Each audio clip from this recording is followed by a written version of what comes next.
On July 16, 1945, at the Trinity test site in Alamogordo, New Mexico, the very first successful nuclear bomb test was conducted. Less than a month later, the devastating power of this weapon would be shown in the first and only nuclear strike, the nuclear attacks on the Japanese cities of Hiroshima and Nagasaki on the 6th and 9th of August 1945. These brutal strikes left the world in awe and started the race for nuclear development, causing hundreds of nuclear weapon tests to be carried out by world superpowers.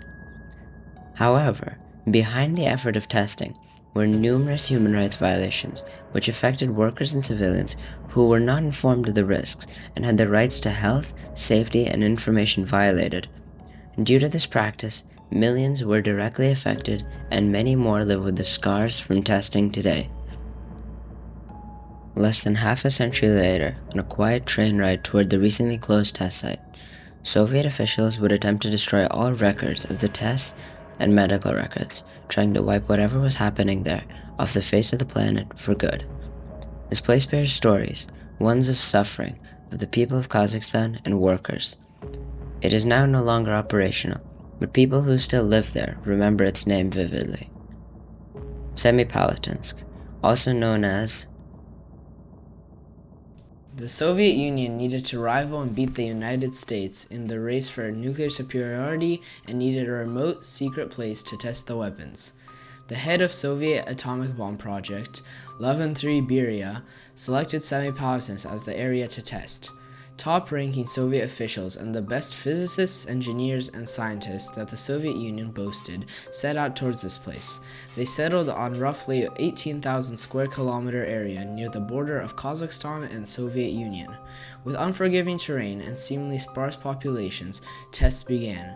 Thousands of these personnel, along tens of thousands of prisoners from the Gulag death camps, were moved to work on the test site. Along with this, as tests continued, tens of thousands of Kazakh citizens, misinformed of the risks by Soviet propaganda, moved near the test site to work, many of which were forcefully relocated. To the Soviet cause, the tests conducted at Semipalatinsk were vital to the war effort, as an estimated 456 tests were carried out here, with 116 tests conducted in the atmosphere and 340 conducted in underground tunnels and shafts. This accounted for around a quarter of all nuclear tests ever conducted. By early 1963, all 116 atmospheric tests and 82 underground tests were carried out at Semipalatinsk, with immense detriment to the surrounding environment, civilians of Kazakhstan, and those working on the Semipalatinsk tests. However, less than a year later, the partial test ban treaty would be signed, banning atmospheric and water testing and causing the Soviet Union to adopt underground testing.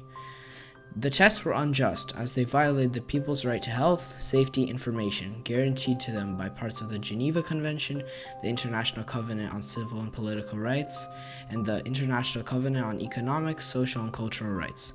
The fact that the workers and the local populations of the test sites were not informed of the local tests endangering them greatly, and violated their rights to know the risk that they were in.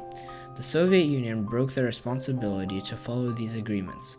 The lack of responsibility in addressing these harms underscored the urgent need for stronger protection and closer regulation of effects of testing.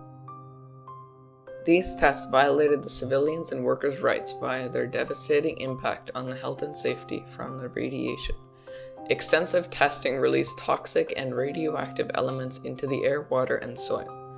Harmful isotopes of elements such as plutonium, uranium, cesium, and strontium were released into the atmosphere as gases and particulate, raining down from the clouds and moved across the land by wind. The same elements also found their way into water channels and soil, contaminating them. The real dangers of these amounts of radiation cannot be overstated. When radioactive material contaminates soil, crops grown on it become weak and die fast, becoming smaller and sometimes not bearing any fruits or vegetables. The crops also become incredibly prone to diseases and pests. Radiation exposure causes severe damage and mutations to the body, eventually causing various disastrous tumors and conditions. According to medical experts in the WHO, fallout causes widespread health issues, including various cancers, genetic mutations, cardiovascular diseases, and birth defects, all of which were present at the Semipalatinsk site. 1 out of every 20 people today suffer from these in the area and surrounding towns. A series of NIH studies about the after effects of the health of those near the test found that the test increased the cancer risk of those near the explosion.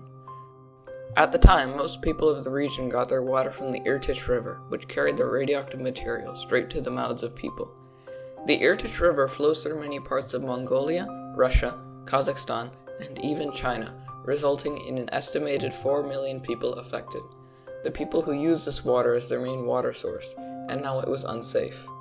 The impacts of these tests took the lives of thousands of civilians in Kazakhstan and workers on the test site. During this time of testing, 1.5 million people were affected by radiation poisoning from the detonated nuclear material, with over 60,000 deaths from cancers during the test. 47 of the deaths were workers that died while working on construction and operation of the nuclear tests. The civilians living near the tests were severely affected by the tests, but received barely any compensation for their suffering. They were only paid a measly $12 a month, while many struggled with the effects of radiation poisoning. Soviet propaganda ensured the civilians that the nuclear lake, a lake formed in the crater of a nuclear test conducted at Semipalatinsk, was perfectly safe for drinking and posed no threat to the civilians who used it. Many would swim and fish in the lake, completely unaware of the harmful radioactive isotopes lurking within. Some still fish there to this day due to the misinformation. Brave resistance movements spoke out against the actions of the Soviet Union. In 1989, the prominent Kazakh activist Olzhas Suleimanov founded the Nevada Semipalatinsk movement, uniting victims of the nuclear testing worldwide. One of the movement's most significant events was a mass rally held in the village of Karol in the Abay district, standing for the end of the tests. Later that year, the Semipalatinsk test site would be closed forever due to the collapsing Soviet Union, as well as public outcry from the efforts of the Nevada Semipalatinsk movement. This closure marked the end of nearly 4 decades of nuclear testing that had caused immense environmental damage and severe health consequences for local populations. Decades after the original Semipalatinsk test, the site is now used for radiological research to find out how nuclear weapons can infect people and the environment, making it a perfect case study on their impact. The research led to the development of much better methods and protocols for measuring the radiation exposure in populations and environments, which has helped improve the preventative measures in areas affected by radiation. The research done by the scientists working at Semipalatinsk will hopefully ensure that such disastrous nuclear tests are never conducted again. Reflecting on the tests at the Semipalatinsk test site, it is evident that it is a perfect case study on how nuclear testing detriments the people and environment nearby and leaves an unmistakable, grave mark on the area. Despite the milestones accomplished by various treaties, along with public outcry in favor of stopping testing at Semipalatinsk, it is close to being forgotten from the general public. However, it is far from erased for the people who live to tell the stories of the horrors of radiation exposure and the dangerous work at the test site. It serves as a reminder of not only the impacts of nuclear arms race, but also a testament to how resilient humans can be when faced against these devastating circumstances. Today, people must not forget of the real impacts of nuclear weapons, from the deserts of Kazakhstan to the populous cities of Hiroshima and Nagasaki, and from protecting human rights to remaining active in pursuit of a world free of the presence of these weapons of mass destruction.